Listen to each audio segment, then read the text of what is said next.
The Carter family was living the adventure of a lifetime. John, the former soldier, was driving his car through the Nevada desert with his wife Sarah and their 2 children, filling the car with laughter and songs.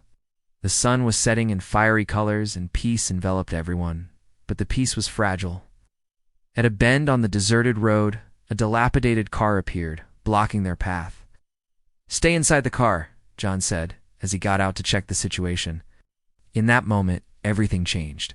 Violence and screams, then the loss of everything he loved. John was left for dead beside his slaughtered family, but he survived. Now, driven by grief and rage, he embarks on a relentless journey of revenge to hunt down their killers one by one. John Carter, a 40-year-old former Marine, is on a cross-country road trip with his family, his wife Sarah, daughter Emily, and son Michael. The family has been dreaming of this vacation for years, a chance to bond and explore America's wonders. They visited Yellowstone, marveled at Mount Rushmore, and now, as they drive through the desolate stretches of Nevada, they're filled with joy and anticipation for their next stop, the Grand Canyon. The chapter opens with the family in high spirits. At a roadside diner, John shares a laugh with Sarah over burnt pancakes, while Emily teases Michael about his obsession with comic books. Later, they drive through breathtaking desert landscapes, stopping to take photos against the fiery sunset. That night, they camp under the stars. Roasting marshmallows and sharing stories, John recounting a funny tale from his military days. Sarah dreaming aloud about their future. These moments paint a picture of a loving, happy family, making what follows all the more devastating. The next day, as they travel a lonely Nevada highway, their adventure takes a dark turn. A beat-up car blocks the road ahead. John, ever cautious from his military training, slows down and steps out to investigate, telling Sarah to lock the doors. Before he can react, 4 armed men emerge from behind Rock's highway robbers, hardened and ruthless. Leading them is Rex, a cunning and cold-blooded man in his late 30s, his voice sharp and commanding. With him are Bruno, a hulking figure who relishes violence; Tim, a jittery coward driven by greed; and Alex, a wiry, tech-savvy planner. The robbers demand money and valuables. John hands over his wallet, pleading for his family's safety, but the situation escalates. When Sarah screams for the children to hide, Bruno, grinning wickedly, shoots her without hesitation. Amélie. And Michael cry out, and the robbers gun them down too, their small bodies crumpling in the back seat. John lunges at Bruno in desperation, but Rex and Alex beat him mercilessly, fists, boots, and gun butts raining down. Thinking him dead, they loot the car and leave him sprawled in the dust beside his slaughtered family. Hours later, a truck driver spots John's broken body and calls for help. Paramedics rush him to a hospital where he clings to life. The chapter ends with John waking in a sterile room, bandages covering his wounds, and a doctor gently breaking the news. He's the only survivor. Grief and rage ignite in his eyes as he whispers a vow to himself. Those men will pay. John's recovery is a slow, agonizing process, both physically and emotionally. In the hospital, he's a shell of a man, fractured ribs, a concussion, and a bullet graze on his shoulder, paling in comparison to the gaping wound in his soul. Detective James Miller, a grizzled but empathetic cop, visits to investigate the robbery. He tells John the killers are likely part of a notorious local gang, but with little evidence, the case is stalled. John, numb with grief, barely responds, his mind replaying the attack in torturous loops. Discharged after weeks, John retreats to a cheap motel, haunted by nightmares of Sarah's scream and his children's lifeless eyes. He visits their graves, laying flowers and promising justice, not the law's, but his own. His military past resurfaces. He's no stranger to violence, and now it's his only path forward. He buys a handgun and a knife, training his battered body to fight again, fueled by a single purpose: vengeance.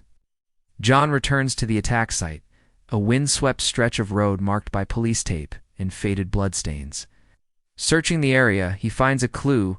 The police missed a gaudy silver necklace dropped by one of the robbers, engraved with a bar's logo from a nearby town.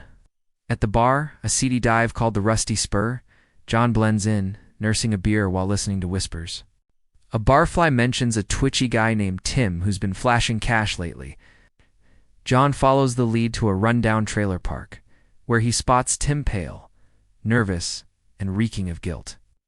Under the cover of night, John ambushes Tim in an alley behind the trailer.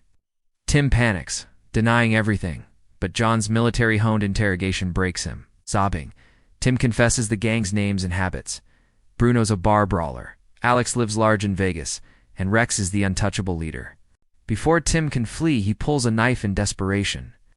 John disarms and kills him with a single, cold thrust. Taking Tim's phone, a gold mine of contacts and messages about the gang.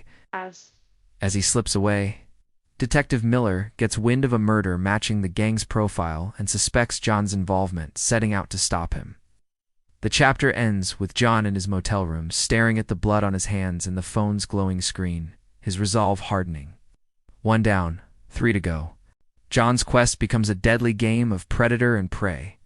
Using Tim's phone, he tracks Bruno to a gritty fight club on the outskirts of Reno. Bruno's a beast 6'4", scarred and drunk on power. John watches him pummel an opponent, then follows him to a back alley. The fight is savage. Bruno swings a crowbar. John dodges and counters with precise lethal strikes from his Marine training.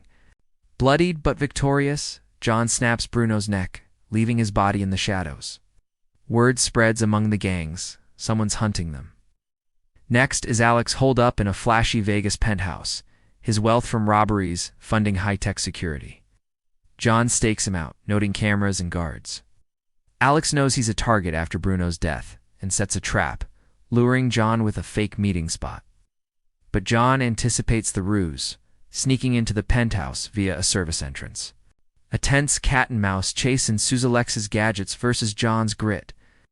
Cornered, Alex begs for mercy, offering cash, but John shoots him point blank, his pleas falling on deaf ears. Rex, the mastermind, is last. He's gone to ground, hiding in a derelict ranch deep in the Nevada desert. John follows a trail of burner phone signals from Tim's contacts, arriving at dusk. Rex is ready-armed and flanked by traps. Showdown is epic. A gunfight across the dusty terrain, bullets kicking up sand, both men wounded but relentless. Rex taunts John, claiming he'd kill his family again for fun. Enraged, John closes in, and after a brutal hand-to-hand struggle, drives his knife into Rex's heart. Rex dies gasping, his reign ended. Exhausted and bleeding from a gunshot to the chest, John staggers to his car. He drives to a quiet hill, overlooking the desert, clutching a photo of Sarah, Emily, and Michael from their trip. As sirens wail in the distance, Miller closing in, John smiles faintly, whispering it's done. The chapter ends ambiguously. Does he succumb to his wounds, or slip away into the night? His vengeance is complete, but peace remains elusive.